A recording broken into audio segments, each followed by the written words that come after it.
Ideas can come from just about anywhere, or anyone for that matter. So we challenge our employees to share their best ones with us. Because when thousands of ideas come together to advance the science of finding and producing oil and natural gas, ideas aren't just big, they're huge. Learn more at devonenergy.com/greater-stories.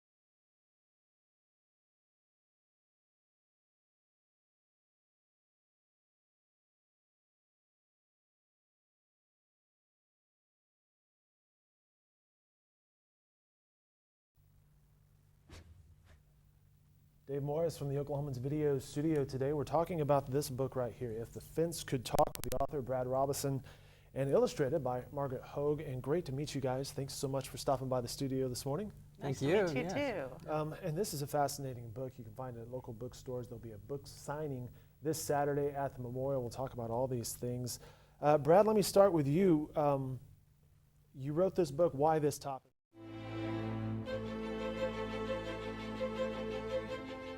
Heritage Trust Company. Independent, unbiased guidance on your financial legacy. Growth rooted in trust.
At Cox Business, we serve over 350,000 businesses with scalable solutions for every size business.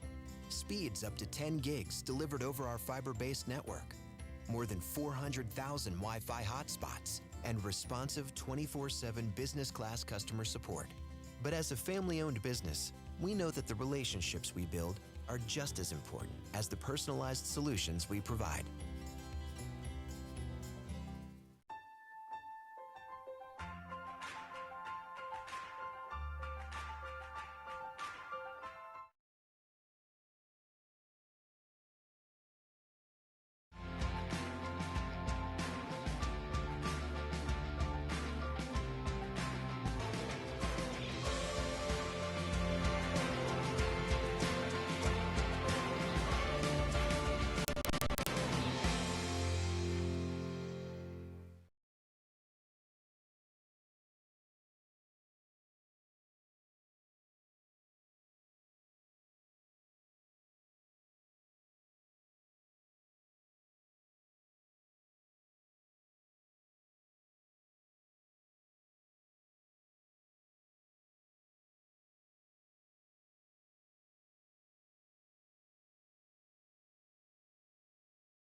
Prescription drug abuse is our fastest growing substance abuse problem in Oklahoma.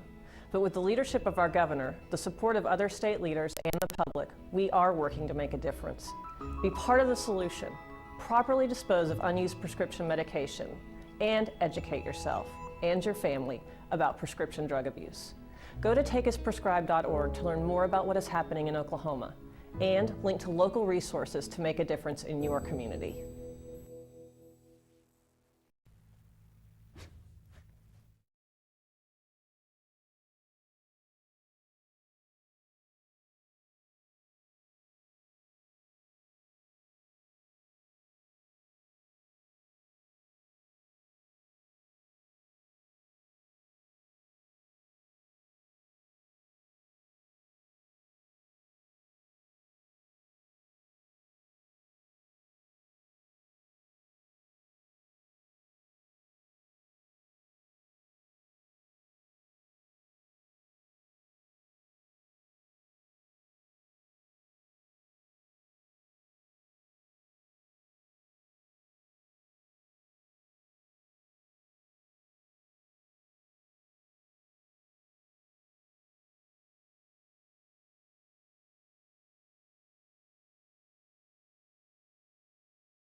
you.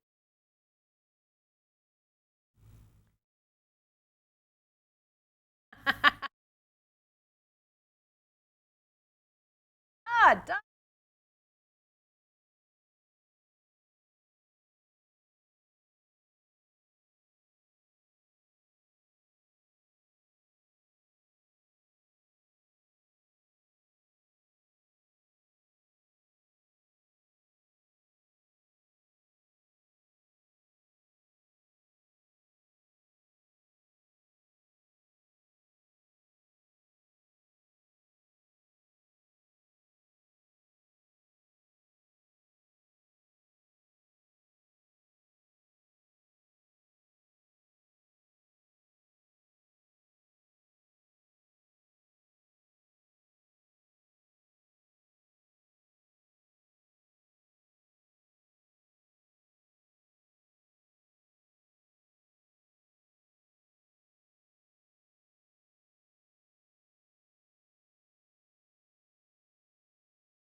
From the Oklahoma Newsroom, it's another Thunder Thursday Hangout. I'm Jenny Carlson here in the Oklahoma Newsroom studios. Mike Sherman, our normal host, is out today, so I will be attempting to quarterback in his place. We'll see how that goes. Joining us around the horn, first up, Eric Horn, Thunder beat writer from right here in the newsroom. Eric, how's it going?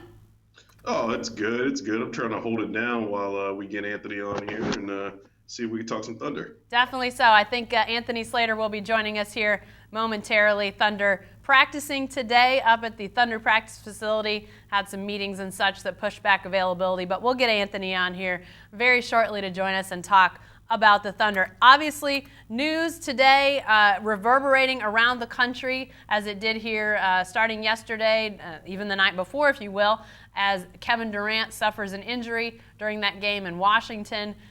Does not play the remainder of that game. We since have learned he's got a hamstring injury, is going to be reevaluated after an MRI in 7 to 10 days, which means we won't see him play here for a week or so, Eric. I mean, how worried should we be about this injury and maybe, larger picture just about Kevin Durant and what seems like an ongoing spate of injuries here? Well, right now, I don't think we should be worried as much as we were last year.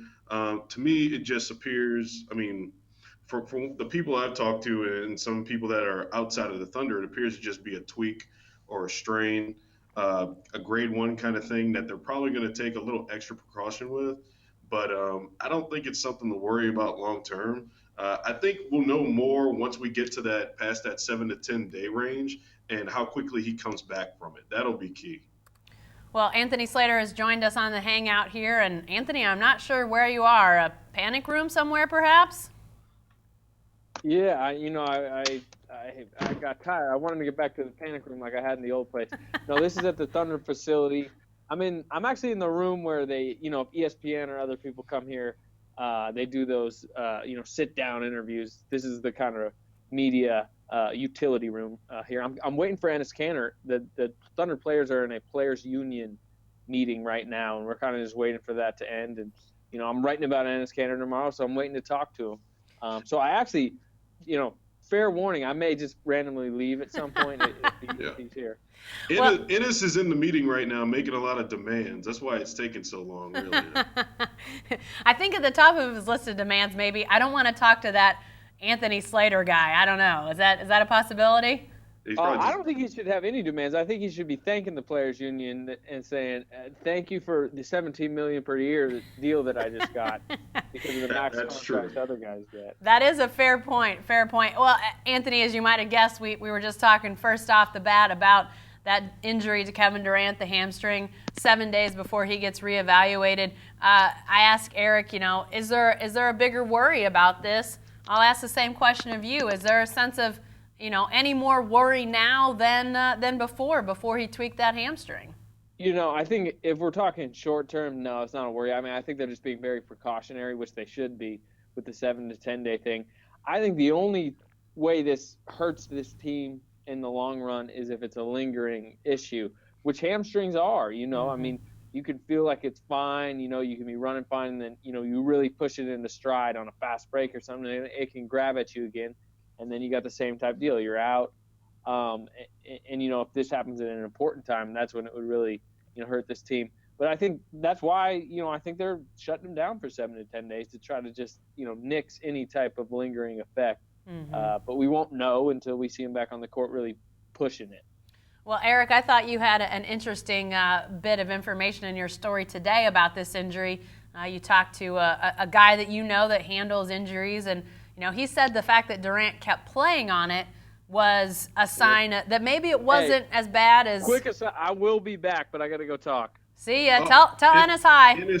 Enes calls. Oh no, but Jenny, I think that it was good that Durant didn't immediately go down in a heap. He grabbed at it a little bit, but he also continued playing the rest of the half. I think it's one of those things, if you're looking at some of the recent hamstring injuries in the NBA, whether it's Chris Paul in the playoffs last year or Aaron Aflalo earlier this year, it depends on the situation. I think if Durant wanted to go out tomorrow and play, he probably could. But you're looking at this next stretch of games. You're going against the Sixers, Celtics. The Grizzlies are a legitimate team, but the Pelicans and Knicks, 4 out of those 5 teams are going to be at home, and they're not going to be very good. So I think that the Thunder is looking at it as they can afford to sit Durant during this stretch. But if you look at the situation that Chris Paul was in with the Clippers last year, they were going into a series with the Rockets, and he missed 2 games, but he probably should have sat out longer. He came back from a hamstring injury, and he pushed it for another 4 games or so. So depending on who you're playing, what the scenario is, if this is a playoff situation, Durant might be on the court tomorrow. Right. Yeah, and like you say, I think maybe as both of you said, there's just not a lot of reason to really push it at this point. So early in the season, it would really be foolhardy to send him out there and get it injured even more. So obviously, taking the highest level of precaution, I assume, that they can in this decision to wait another week before reevaluating where Kevin Durant is. By the way, if you're watching this Thunder Thursday Hangout at newsok.com/live, you can shoot us a question if you want to ask Eric or Anthony, either of our two Thunder beat writers, a question about the Durant injury or anything else. Feel free to do that, and we'll try to get to as many of those as we can. Eric, a little bit more about this injury. Obviously, it's going to mean some guys have to step up. Durant averaging about 28 points a game, one of the better point per game averages in the league, so they're going to need some guys to fill in. You're not going to get anybody to do that alone. So who benefits most from this? Who has a chance to maybe step up and show some things that wouldn't have otherwise? Well, this might not please some of the Twitter followers I have, or some of the ones that Anthony Slater has, but today the Thunder sent out some game notes, and Kyle Singler was projected as the starter at the small forward spot. Now, Kyle Singler stands to benefit more than anybody, I think, of being able to get into the starting lineup and get a rhythm and get some key minutes for the team. If you look at Kyle Singler's stats from last year as a starter, he's pretty much better as a starter across the board, and that goes back to his time in Detroit as well. So you might actually see a better version of Kyle Singler if he is in a starting role, a more comfortable version of Kyle Singler. You figure Anthony Morrow may benefit. He's been seeing limited minutes in the past few games, and part of that is because Singler's been coming off the bench before him. But Morrow might get a chance to get in there and show some more minutes at shooting guard too.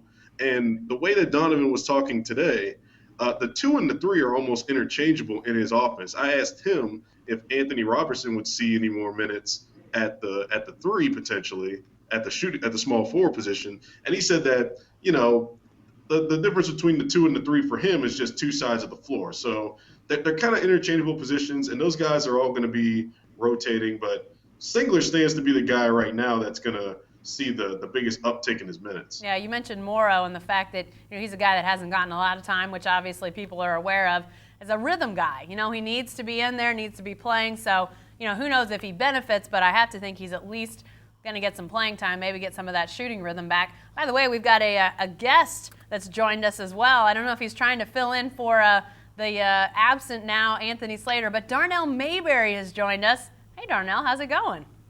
You guys are struggling today. This is a skeleton crew. I figured I'd chip in however I could. Well, Darnell now heads up our web coverage and still very involved with our Thunder coverage team. And I'll ask you the same question that Eric and I were just talking about, Darnell. With the Durant injury, which we clearly know is going to affect this team, is there a silver lining? Is there a guy or two who may really benefit from Durant missing a week or so? Eric, did you mention Russell Westbrook? I did not. Benefit how, Darnell? How would Russell Westbrook benefit in terms of his pure numbers, his raw stats? Yeah, I think this could be a real big boost for Russell Westbrook's performance. I mean, he's already he had the triple-double against the Wizards. He had the triple-doubles last season. This could be another moment that really propels him into the national spotlight yet again. And I think he's probably going to try to carry the load. But I agree, Kyle Singler could stand to benefit. Maybe Anthony Morrow finally gets out or whatever doghouse he might be in. And then Dion Waiters, he's been playing well this season. So I think a lot of guys are ready for more opportunities. And Kevin Durant being out at least 7 days should present them with those opportunities. Well, we're going to talk more about the Morrow-Singler question and issue here a little bit later as we go on. But, I have to think that, for Billy Donovan, still young in his coaching career, a guy that really wants to move the ball around, get it to different guys, play those percentages, those analytics. You really don't like to have your best scorer sitting the bench for a week or 10 days. Is this the worst case scenario for what Billy Donovan wants to do, or is there something worse than this, Darnell? Yeah, you could not have Kevin and Russell like they did last year. Okay, fair enough. and throw Serge in there too. So, Yeah. But no, I mean, I think, obviously Kevin was out for so long, and to now have to, play, what has it been, 7 games or 8 games, and all of a sudden he's out again. This is not how you wanted to start the season. They're still just trying to get their rhythm and find their way. And here they go. You know, Kevin's finding his stroke, his touch, and all of a sudden, you know, he has to go down with his hamstring injury. So it's not good Who's for this? anyone. Who's this? Oh my He's trying gosh. to get back on the beat. We're Come gonna over, Slater. I'm back.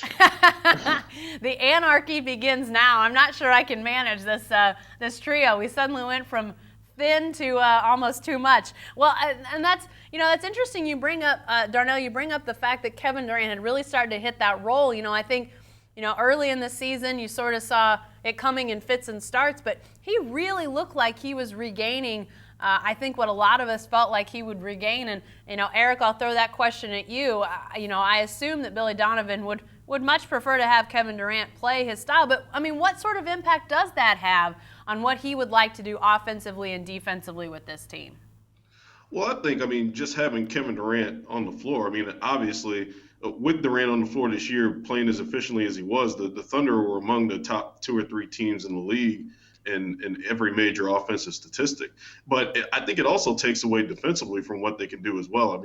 You're going to have potentially Kyle Singler coming in and starting for him on defense. And we've seen in the short times that we've seen Kyle Singler on the floor, he's a foul magnet. So Durant's had a lot more discretion in that regard. So when you're thinking not just the offensive part of things, the defensive part of things, that's where I think we're going to see a lot of effect on the Thunder starting lineup too, because Kyle Singler's gotten exposed, and there's no other way to put it. When he's been out there, he's fouled a ton, and I think that's going to throw a wrench in what Billy wants to do on defense. Well, you bring up Kyle Singler, and I know this is a topic that Anthony loves to discuss, so I'll bring Anthony in here for a second. We were talking when you left to go talk to Enes Kanter, AC, about the benefit of, who benefits from Durant being out. Is it possible that maybe we get to see enough of Kyle Singler that Billy goes back to Anthony Morrow in that second unit? Is that some sort of weird silver lining, perhaps? Well, I think it's not that we're going to see more Singler, because I think fans would say they've seen enough Singler. But Anthony Morrow will be in the rotation now. I think he has to be. He's going to, and I think most importantly, you want to see him maybe get a rhythm back, because he has actually played the last few games. He played a lot in the second half the other night because Durant sat. I think he's missed like his last 8 shots, his last 5 threes. He's actually like the one guy on the team not shooting well from 3 right now. So if he can work his way back into a rhythm, and then maybe Durant comes back, maybe Singler continues to struggle, we'll see him more. But it's up in the air right now. Maybe Singler does impress in a stint. And at this point, by the way, we don't know who's starting yet. I honestly think it might be Waiters. How much does that change things in your mind, Anthony, if you see a Dion Waiters in the starting lineup for this team for the next week or 10 days? I think that they need to. I honestly think might start. I don't know that he should, because he's in a really good rhythm right now as that kind of 6th man. Mm-hmm. So we'll see. I think to make sure he still gets his minutes with the reserves, I think, and that's part of what I'm writing tomorrow, is I think Enes Kanter and Russell Westbrook have to have a lot of minutes together, because that may be the most effective offense, like they showed last season when Durant was out, is those two in the pick and roll. So I think you need to maximize their minutes together. This is just going to be on Billy Donovan to kind of, retweak this rotation. Well, you almost bring up the perfect segue, Anthony. So thank you for doing that, mentioning Russell Westbrook. And, this was hit on just a second ago, guys, but the whole idea of what Russell Westbrook could do in these next few games, not a ton of marquee opponents in this week or 10-day stretch that Kevin Durant is expected to be out. Memphis is probably the biggest game on that stretch, but Russell Westbrook, once again, being asked to lead this team. Is this a chance? I'm going to throw this to Darnell first. Is this a chance, Darnell, for Russell Westbrook to once again thrust himself up into that MVP conversation? I'm going to defer and throw it to Eric. I'm going to let you guys handle it now that Slater's back. It's been fun. Take care. Come on. And there he goes, out on the Russell Westbrook question. Is that, I don't know if that's fair, but he's already gone. I'm talking to Eric. Okay, Eric, give us your thoughts on the Russell Westbrook question. If they come out of this, they should come out of this stretch with at least 4. You would think they'd come out of this stretch with 4 wins. They're going to be playing some pretty crummy teams, and Westbrook's going to be putting up some pretty big numbers by default. So aside from Steph Curry, Russell Westbrook might come out of this thing as the next best guy in the MVP in the very, very early MVP race at the end of this week stretch when Durant's out. Well, Anthony, is it maybe just safe to say at this point that if you're talking MVP for the foreseeable future, you're probably going to mention Russell Westbrook somewhere in there? I mean, I know he's playing with Kevin Durant when Durant's healthy, but are these two guys just going to be part of that MVP conversation moving forward? Yeah, I mean, it depends on how far you widen the conversation. But at this point, Eric mentioned Westbrook may be vaulting himself to right behind Curry because Curry clearly is the MVP favorite at this point. I think he might already be the second candidate, with what he's done so far this season. So, I think he's going to have big numbers against the Sixers. I think he's going to have big numbers, Celtics, and, probably bigger scoring numbers than he would have with Durant. But this guy's been having monstrous numbers lately, and I think, where Durant's absence may hurt him is, he leads the league in assists by a wide margin right now, and some of that is because Durant's his best weapon on his flank. Right. So, maybe that takes his assist numbers down a little bit. His scoring will bump up. But, I think it's pretty clear if Russell Westbrook plays a full season, his numbers are going to be maybe more complete of a stat line than anyone. Curry's probably going to average more points than anyone, but just his complete stat line, he'll have an MVP case. Do I think he's going to win? Probably not unless Durant sits a ton of time because like Chris Paul and Blake Griffin in LA, they just kind of sink the narrative and sink votes from each other. Definitely so. By the way, can I just say my favorite thing about Russell Westbrook thus far is the fact that having gone back to play Washington again, Anthony, you got to revisit the skip. That might be my favorite thing about the season thus far is getting to remember Westbrook's skip after that game in Washington last year. More than the skip, I thought it was the photo that came with it.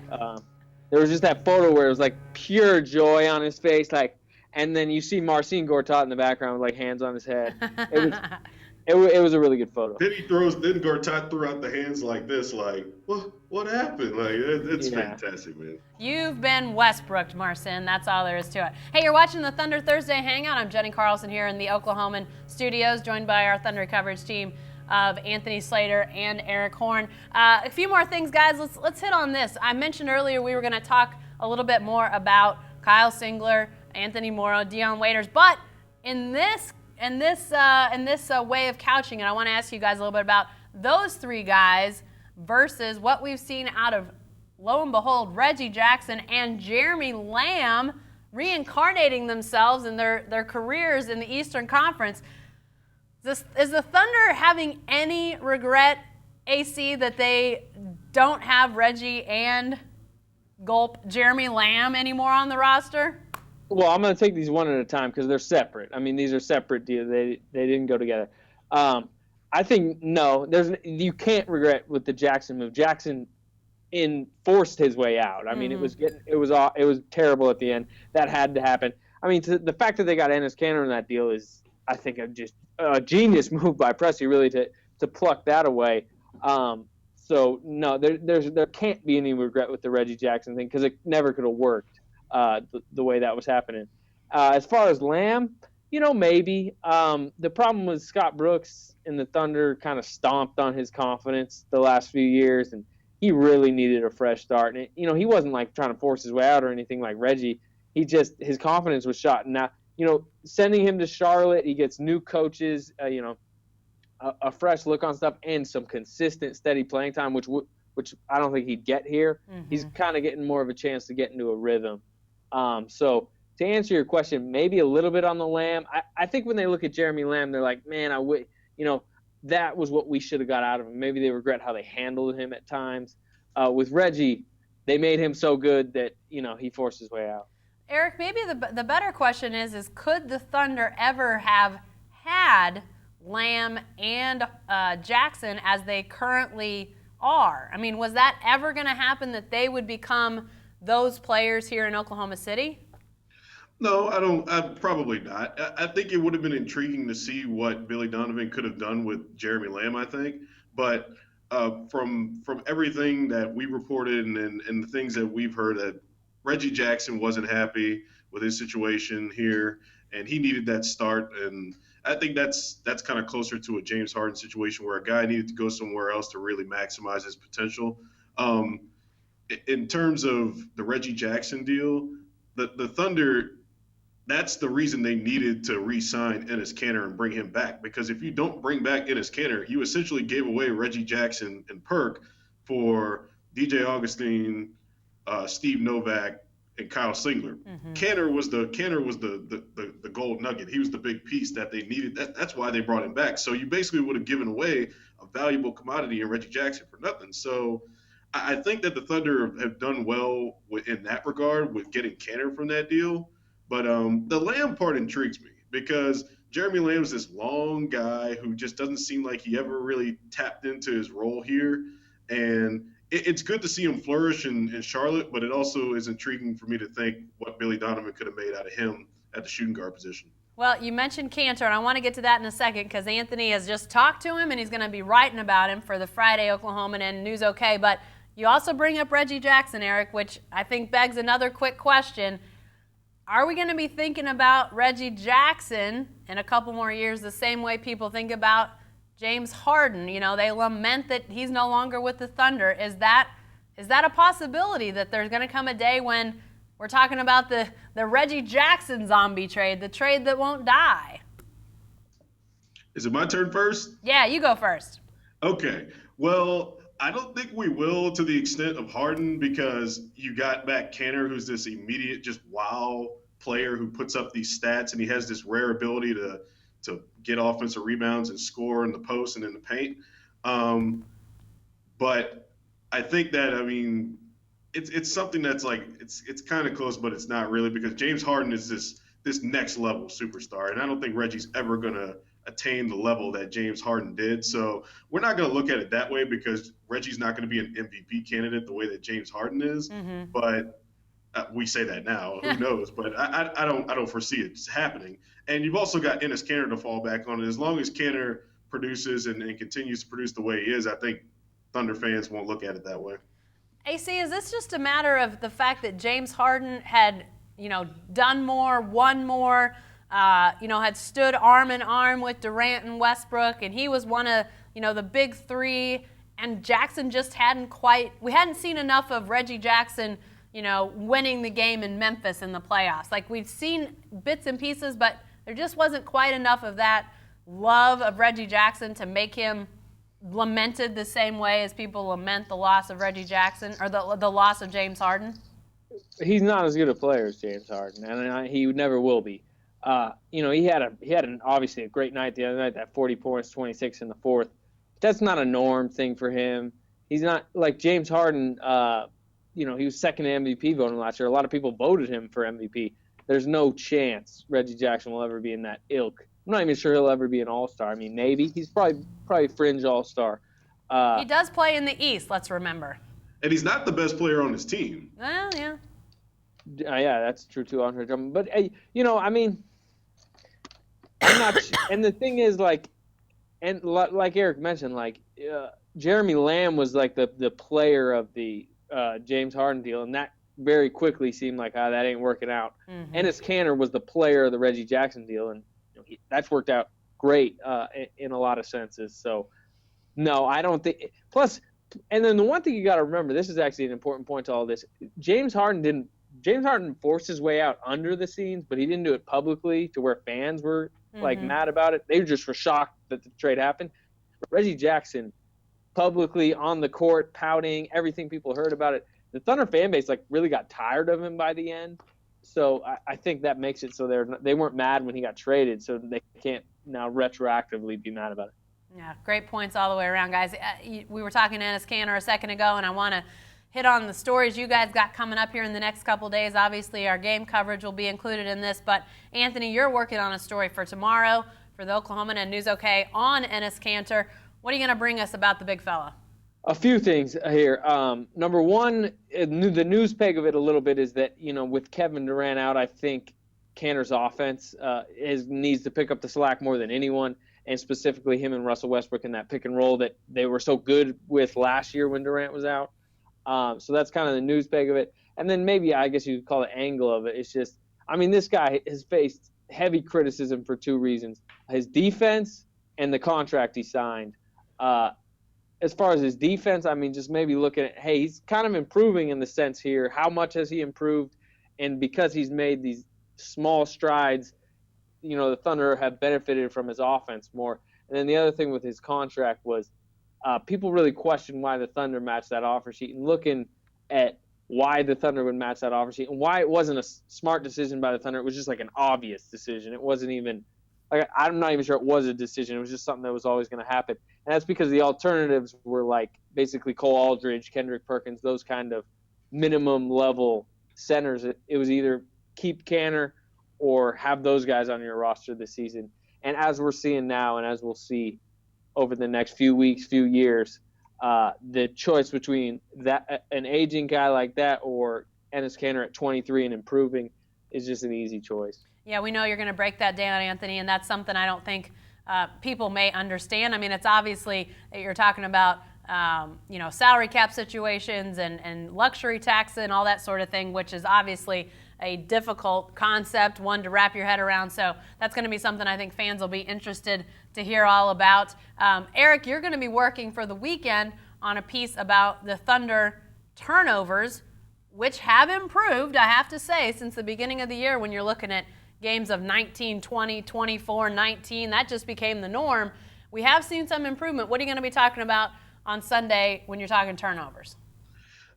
Basically, it's going to be about some key stretches in games where when they didn't make turnovers, I'm going to look at some certain stretches and point out that it's kind of Captain Obvious, but if you don't turn the ball over, you flourish. Mm-hmm. And there's some certain stretches in games against the Magic, games against the Rockets where they had success, even in some games where, in that 3-game losing stretch where they had success playing without turnovers. I'm going to look at a little bit of what they've improved on in the past few games in terms of their turnovers and how it's led to them having success. And then I'm going to tie in the fact that Kevin Durant's going out. And he was one of the most candid people about the turnover problems early in the season. He said basically they were going for the home run ball too much. They were trying a little bit too much, getting risky in certain spots on the floor that they shouldn't have been. And that's another part of what the piece is going to look at too, where the turnovers are happening, how they're happening, and just going to take a deeper dive and look at what the problem's been for them early on this season. They're second in the league in turnovers right now. They just blasted a team that's number 1, the Washington Wizards. So we'll see in this story what's developed in these first few games in terms of turnovers and what they can do to correct them. And then lastly, guys, just to whet a few appetites for next week, Kendrick Perkins comes back to town. Now, he's been hurt, so he may not play, but definitely, I think probably the most polarizing player the Thunder has ever had. We were talking about Harden and how beloved he was, Reggie Jackson, how tired people became of him. But I think people fall on both sides of the Perk spectrum. Who's going to be doing that story? Is that you, Anthony? Yeah, I'm doing it potentially. That's the thing. I don't want to guarantee fans this. I will do it at some point this season. They do come back in February when he might be playing. So haven't decided if this will be completed. But basically, it's just he's a player with a great legacy within this organization. Kevin Durant still speaks very highly of him. I had Kevin gave me a really good story about him the other day. His imprint is still here. Sam Presti, the entire organization, still speaks so highly of him in that sense. And then beyond the organization to the fan base, his legacy is a bit complicated. There was a lot of criticism of him, of his contract, of his, kind of bumbling play at times. But he provided defense and entertainment. I mean, he's one of the most entertaining guys when he got the ball in the post, his confidence. Just his comments, to reporters, everything about him was fun, was interesting, or polarizing, whatever you want to call it. But he left a legacy here in his 3.5, 4 years here. Definitely so. Okay, guys, a quick lightning round, last question. Frankly, I think this should maybe be a question the rest of this football season. That's right, we're bringing football into Thunder Thursday.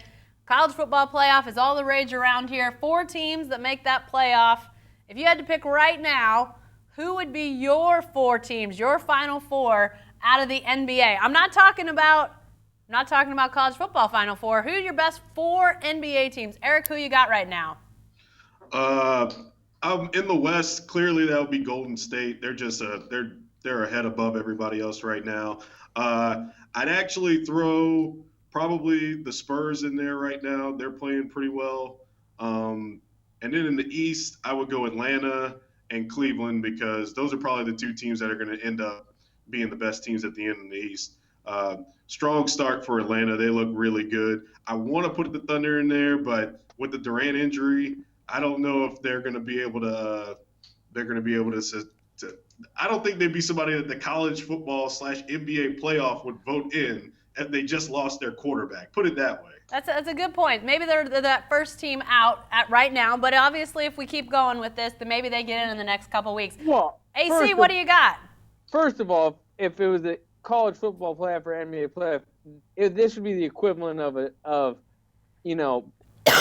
whoever of Alabama losing their QB right before they played Middle Tennessee State. I mean, he's missing a week early in the season, and is supposed to be back. So in that sense, whatever. I'm not doing it like 2 in the East, 2 in the West because the college football playoff's not. Oh, you're calling all the boundaries off. Okay, I got you. You're thinking too much about it. You're thinking too hard. I'm not thinking too much about it. This is clear. It's Warriors, Thunder, Spurs, Cavs. Those are the 4 best teams. Okay, you're not even doing West and East. That's fine. Well, you don't need to, right? Because it's a college football true. playoff thing. That's true. I didn't think of it that way. They don't go SEC. I know they don't say Big 12. I know they don't do that. No. I think there's a lot of people that are with you on that one, AC. By the way, I think we're going to keep that question, whether I'm quarterbacking or not. I like that question. I think we're going to keep it. We got Sherm on the hook to do that again next week. All right, guys, that's all the time we've got for Thunder Thursday. Be sure to stay with the best coverage team anywhere at newsok.com and every day in the Oklahoman.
It's a hamstring. Thunder saying on Wednesday that they're going to reevaluate him in 7 to 10 days, so it sounds like he's out at least a week. Barry, come on. Well, it's a bummer. You know, if you like silver linings,